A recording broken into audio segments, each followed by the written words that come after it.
मंचासीन हमारे जनपद के जिला कृषि अधिकारी,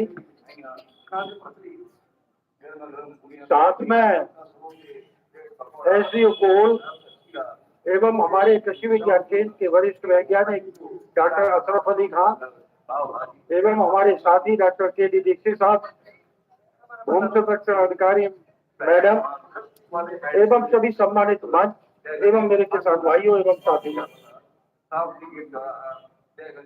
बड़ी खुशी की बात है कि हमारे वैज्ञानिकों ने और साथियों ने आपको कई चीजों के बारे में बताया, परंतु हमारे किसान भाई उन चीजों का सही तरीके से इम्प्लीमेंट नहीं कर पाते, या तो उन्हें योजनाओं के बारे में जानकारी नहीं होती या वो इतना अपना संबंध कृषि विभाग से बना के नहीं रखते। सभी किसान भाइयों से अनुरोध है कि विभाग से अपना संबंध बना के रखे, आना जाना रखे, तो उससे आपको नई नई योजनाओं के बारे में भी पता लगता है। बात अब ये आई कि सब्जी उत्पादन के बारे में आपको बताया गया। देखो, आप भी अखबारों में खूब पढ़ रहे हैं और खूब देखते हैं कि हमारे देश के प्रधानमंत्री जो है वो ये कहते हैं कि हमारे किसानों की आय दोगुनी हो।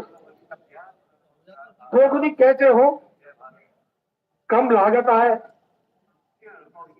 उत्पादन अधिक हो, रेट सही मिले, वाजिब रेट मिले, तो आपकी आय अपने आप दोगुनी हो जाती है। उसके लिए ऐसा कोई मंत्र नहीं है कि उस मंत्र के माध्यम से ऐसा हो जाए कि आपकी आय दोगुनी हो जाए। आपको ही अपने साधनों में, जो आपके सीमित संसाधन है, उन्हीं सीमित संसाधनों का प्रयोग करके वैज्ञानिक पद्धतियां अपनाकर आप अपनी आय बढ़ा सकते हैं। जैसे अभी आलू की फसल के बारे में डॉक्टर दीक्षित जी ने आपको बताया कि इस तरीके से कर सकते हैं, परंतु हमारे किसान भाई उस कामों को नहीं करते। जैसे आलू में देखा कि असंतुलित मात्रा में खाद का प्रयोग हो रहा है, ये आप भी जानते हैं, हम भी जानते हैं, जबकि वैज्ञानिक रिकमेंडेशन अलग है, उससे 3 और 4 गुना फर्टिलाइजर आप अपने खेत में डालना। तो 4 गुना फर्टिलाइजर डालने से आपको कोई फायदा नहीं है। फायदा क्यों नहीं है? जैसे अभी उन्होंने आपको ये बताया कि नाइट्रोजन यूरिया का ये काम है, फास्फोरस का ये काम है, पोटास का ये काम है, बताया कि नहीं? तो इन चीजों को आप ध्यान में रख के, जैसे मैं बताऊं कि जैसे यूरिया का भी इन्होंने बताया, यूरिया का कोई काम नहीं है ज्यादा। नाइट्रोजन का काम है आपके पौधे का वेजिटेटिव ग्रोथ बढ़ाना, आपके पौधे को हरा भरा करना, ये यूरिया का काम। यूरिया है क्या? जब तक आप किसी खाद के बारे में या किसी चीज के बारे में या अपने किसी रिश्तेदार के बारे में जब तक ये नहीं जानेंगे कि ये रिश्तेदार हमारा है कैसा, ऐसा तो नहीं हमारा ही नुकसान कर दे, तो इसी तरीके से हमें उन खाद के बारे में भी जानकारी रखनी चाहिए।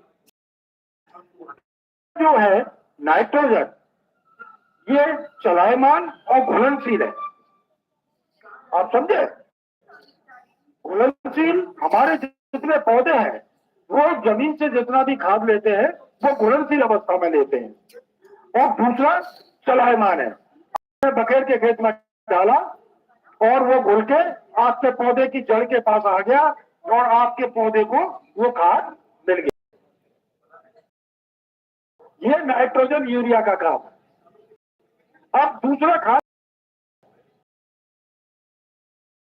प्रयोग करते हैं DAP, di ammonium phosphate. Phosphorus का कार्य क्या है कि फास्फोरस खाद जो है घुलनशील है पर चलायमान नहीं है, समझे?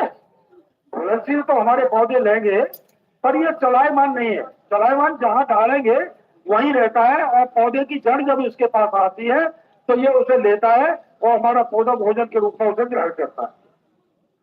अब उसके लिए करना क्या चाहिए?